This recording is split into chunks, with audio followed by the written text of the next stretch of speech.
સુરતના diamond bourse ખાતે સન્માન સમારોહનું આયોજન કરવામાં આવ્યું, જેને પગલે નાયબ મુખ્યમંત્રી હર્ષ સંઘવીએ ડાયમંડ બુર્સની મુલાકાત લીધી। સન્માન સમારોહ પહેલાં હર્ષ સંઘવીએ અલગ અલગ ડાયમંડની ઓફિસોમાં મુલાકાત લીધી।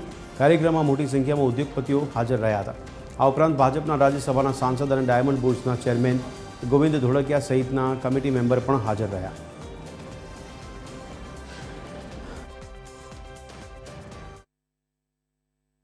હું આજે મારા સુરત શહેરના હીરા બજારના સૌ વેપારીઓને અભિનંદન આપવા માંગુ છું। તમે તો 2 વર્ષની અંદર 250 ઓફિસ જોડે અને 50,000 સ્ક્વેર ફૂટની એક ઓફિસો સાહેબ, અનેક ઓફિસો એવી છે કે જે ઓફિસની અંદર ગ્લોબલ કેપેબિલિટી સેન્ટર એની આ સુરત ડાયમંડ બુર્સની ઓફિસમાંથી આ બિલ્ડિંગમાંથી ચાલી રહ્યા છે।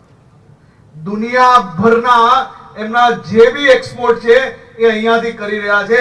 આપણા માટે આનાથી મોટું ગર્વની વાત શું હોઈ શકે? આપણે 15 વર્ષ નહીં લાગશે।